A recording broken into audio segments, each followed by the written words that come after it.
अस्सलाम वालेकुम class. Last lecture में हमने बेसिक कॉन्सेप्ट्स ऑफ एनआई को डिस्कस किया था। आज जो हमारा टॉपिक स्टार्ट हो रहा है वो क्या है, मेथड्स टू मेजर एनआई। तो मेथड्स टू मेजर एनआई को डिस्कस करने से पहले अगर हम एक एग्जांपल देखें कि अगर हम एक कोई भी प्रोडक्ट मार्केट में परचेज करने जाते हैं, लेट सपोज कि आप एक बुक परचेज करने दुकान पर गए। अब बुक जब आपने परचेज की तो उसकी प्राइस कितनी थी, ₹1000। तो जो उसकी मार्केट वैल्यू है बुक की, मार्केट वैल्यू उसकी कितनी आ रही है। पहली चीज जो आपने ऑब्जर्व की वो क्या है, मार्केट वैल्यू। मार्केट वैल्यू कितनी है, ₹1000। फिर उसकी जो मार्केट वैल्यू है उसको पेडअप करने के लिए जो आप खर्च कर रहे हो वो आपकी कंजम्पशन है। आपने कितने पैसे दिए है, ₹1000। और उसके बदले में वो बुक आपके पास आ गई, ₹1000 जो है वो शॉपकीपर के पास चले गए। तो इसका मतलब क्या है कि शॉपकीपर की इनकम जो है वो कितनी हो गई, ₹1000 हो गई। तो अगर हम किसी भी चीज़ को परचेज करते हैं, चाहे वो प्रोडक्ट मटेरियल हो, चाहे वो नॉन मटेरियल प्रोडक्ट हो, सर्विसेज हो, तो उसको हम 3 डिफरेंट एंगल से देखते हैं। एक तो होती है उसकी मार्केट वैल्यू कि जनाब वो चीज़ मार्केट में क्या हैसियत रखती है, उसके बदले में हमें कितना अमाउंट पेडअप करना पड़ रहा है। जो अमाउंट हम पेडअप करते हैं वो हमारी कंजम्पशन होती है और उसके बदले में वो अमाउंट जिस बंदे के पास जाता है वो उसकी इनकम बन जाता है। तो मेथड्स टू मेजर एनआई को अगर हम डिस्कस करें तो हमारे पास 3 मेथड्स आते हैं basically. First one is output method, जिसे हम दूसरा नाम देते हैं मार्केट प्राइस मेथड, या फिर वैल्यू एडेड मेथड। पहला मेथड जो है वो क्या है हमारा, output method, market price method, या फिर वैल्यू एडेड मेथड। दूसरा जो हमारा मेथड होता है वो क्या होता है, इनकम मेथड, जिसे हम फैक्टर कॉस्ट मेथड का नाम भी देते हैं। तीसरा जो हमारा आता है वो क्या होता है, एक्सपेंडिचर और कंजम्पशन मेथड। तो हमने अपनी एग्जाम्पल से क्या डिस्कस किया कि जब भी हम कोई प्रोडक्ट परचेज करते हैं तो एक उसकी मार्केट वैल्यू होती है, जो पैसा हम उस पर एक्सपेंड कर रहे हैं वो हमारी कंजम्पशन होती है, और उस बुक को परचेज करने पर जो चीज़ शॉपकीपर को मिल रही है वो उसकी इनकम बन जाती है। तो इस तरह क्या है, 3 डिफरेंट मेथड्स हैं, और अगर हम इन तीनों डिफरेंट मेथड्स को कैलकुलेट करें तो हमारे पास ये तीनों डिफरेंट वे आ जाते हैं। यही वजह है कि अगर मैं इस मेथड को अप्लाई करूं, इस मेथड को अप्लाई करूं या इस मेथड को अप्लाई करूं तो मेरी नेशनल इनकम जो है वो चेंज नहीं होती है।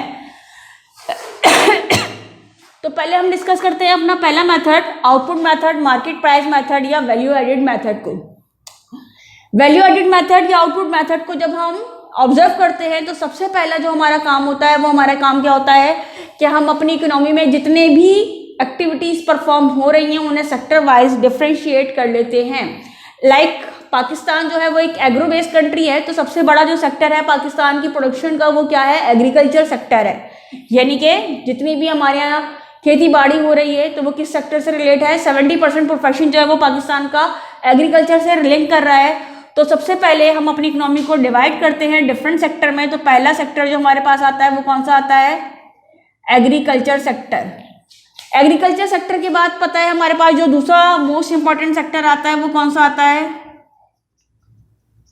Industrial sector.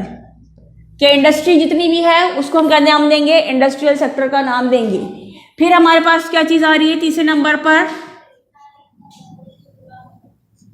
Transportation and communication sector. अब ट्रांसपोर्टेशन में हमारे पास हर तरह की ट्रांसपोर्ट आएगी, local, road transport, train transport, sea transport या फिर एयर ट्रांसपोर्ट।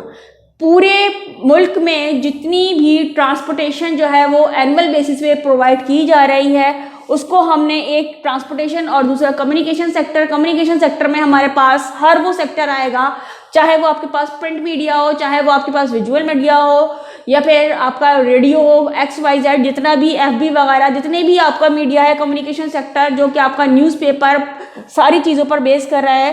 तो कम्युनिकेशन सेक्टर और ट्रांसपोर्टेशन सेक्टर, इन दोनों को मिलाकर हमने एक सेक्टर बना लिया।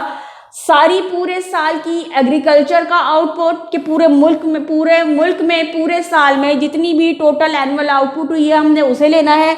दूसरे नंबर पर हमने इंडस्ट्रियल सेक्टर की एनुअल मार्केट प्राइस वैल्यू को लेना है। तीसरे में ट्रांसपोर्टेशन और कम्युनिकेशन को लेना है।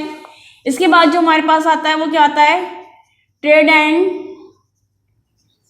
Banking sector.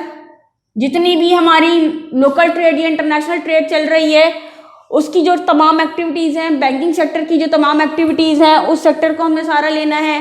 प्लस हम फिफ्थ सेक्टर हम नाम बना देते हैं अपना सर्विसेज सेक्टर का।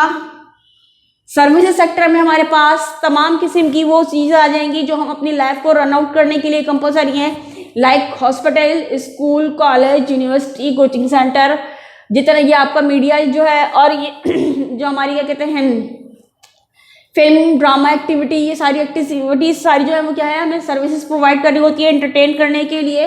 तो सर्विसेज सेक्टर में हमने सर्विसेज सेक्टर की एनुअल जो है वो मार्केट वैल्यू को कैलकुलेट करना है। और ऑल अदर डिफरेंट सेक्टर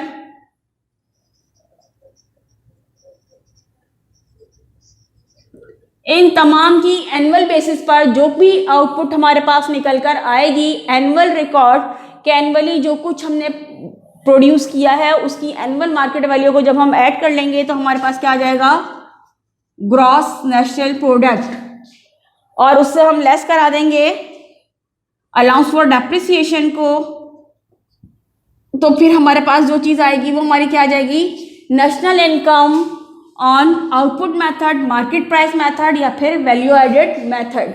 तो पहला मेथड जो है वो हमारा क्या है कि हम उसको नाम देते हैं output method, market price method या वैल्यू एडेड मेथड का, जिसके लिए हम अपनी इकोनॉमी को डिफरेंट सेक्टर में डिवाइड करते हैं और उन सेक्टर्स की एनुअल मार्केट वैल्यू को ऐड करके डेप्रिसिएशन को लेस कराते हैं। तो जो चीज़ हमारे पास आती है वो क्या आती है, national income eight output method. इसके लिए हमें कुछ प्रिकॉशंस करनी पड़ती हैं ताकि हमारी कैलकुलेशन जो है वो तकरीबन परफेक्ट हो जाए। ऐसा तो होता नहीं है कि 100% परफेक्ट हो, लेकिन तकरीबन परफेक्ट करने के लिए हमारी कोशिश क्या होती है कि हम उन चीज़ों को इंक्लूड करें जो कि फिनिश्ड फॉर्म में हैं। लाइक कि अगर मैं बात कर रही हूँ कि हमारा जो है वो रेडीमेड गारमेंट्स का बिजनेस है और मैं उसकी आउटपुट की एनुअल की बात कर रही हूँ, तो मैं रेडीमेड गारमेंट्स के उस जो है वो क्वांटिटी को काउंट करूंगी जो कि रेडी फॉर सेल है। वो सूट जो कि बिल्कुल मार्केट में तैयार है जाकर बिकने के लिए, मैं उसको कैलकुलेट करूंगी। मैं सेमी स्टिच को या फिर जो कि अभी पैकिंग की कंडीशन में पड़ा हुआ है, अभी पैकिंग नहीं हुई है या उस पर कोई किसी भी किस्म का काम बाकी है, तो मैं उसको कैलकुलेट नहीं करूंगी। क्योंकि अगर हम इसको स्टेप बाय स्टेप ले तो फिर तो ये बहुत लंबा चला जाता है कि पहले हमने कॉटन को लिया, फिर धागे को लिया, फिर कपड़े को लिया। तो अगर मैं इस बेस पे करूंगी तो मेरी ये नेशनल इनकम जो है वो बहुत ज़्यादा एक्सीड कर जाएगी, वो फिनिश फॉर्म में नहीं होगी। तो जब हम इस मेथड को अडॉप्ट करते हैं तो इसके लिए ज़रूरी है कि हम प्रोडक्ट की फिनिश्ड फॉर्म को काउंट करें, सेमी मैन्युफैक्चर्ड पोजीशन को या फिर रॉ मटेरियल को काउंट ना करें। दूसरा मेथड हमारा आता है इनकम मेथड या फिर फैक्टर कॉस्ट मेथड। एक चीज़ हमें बहुत अच्छे से पता है कि प्रोडक्शन एक्टिविटी को परफॉर्म करने के लिए हमारे पास 4 फैक्टर्स ऑफ प्रोडक्शन का होना ज़रूरी है। First one is land, second is labour, third is capital, fourth is organisation. ये 4 फैक्टर ऑफ प्रोडक्शन है जिनकी बिहाफ पर हम सोसाइटी में चाहे तो सर्विसेज आइटम को प्रोड्यूस करें, चाहे तो मटेरियल आइटम को प्रोड्यूस करें। इन चारों फैक्टर्स ऑफ प्रोडक्शन की एब्सेंस में या किसी भी एक की गैर मौजूदगी में कोई भी जो है वो प्रोडक्शन एक्टिविटी परफॉर्म नहीं होती है। तो इनकम मेथड या फैक्टर कॉस्ट मेथड के अकॉर्डिंग अगर हम बात करते हैं कि हम नेशनल इनकम को कैलकुलेट कर रहे हैं on the behalf of income method, तो हम क्या करते हैं कि लैंड की जो पेमेंट है, इकोनॉमिकली लैंड की पेमेंट क्या कहलाती है, रेंट। लेबर की जो पेमेंट है वो क्या कहलाती है, वेजेस।